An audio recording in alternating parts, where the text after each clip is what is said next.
అందరికీ పావని తలుపుల యూట్యూబ్ ఛానల్కి వెల్కమ్ అండి. అందరూ ఎలా ఉన్నారు? బాగున్నారండి? నేను చాలా బాగున్నాను. మీ అందరూ కూడా బాగుండాలని మనస్ఫూర్తిగా కోరుకుంటున్నానండి.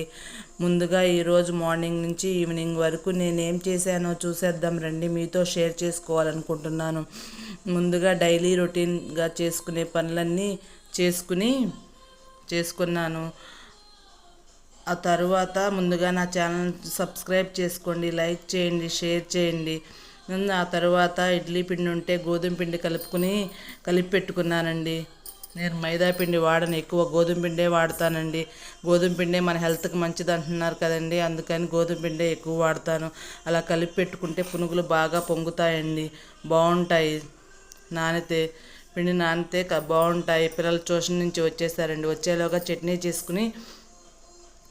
చేసి పక్కన పెట్టుకున్నాను. తర్వాత పిల్లలు వచ్చేసరికి పునుగులేసి పెట్టేశాను. తర్వాత స్నానం చేసి పూజ చేసుకున్నానండి.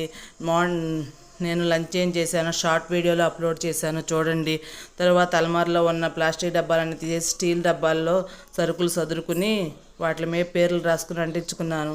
నైట్కి పిల్లలకి అన్నం పెట్టేసి, మా వారు శనివారం డిన్నర్ చేయరండి, అందుకని దోశలేస్తున్నాను. దోశలేసి కొత్తిమీర పచ్చడి వేసేసి మా వారికి పెట్టేసి నేను మజ్జిగ తాగేసి పడుకున్నానండి. ఈ వీడియో నచ్చితే లైక్ చేయండి, షేర్ చేయండి, సబ్స్క్రైబ్ చేసుకోండి.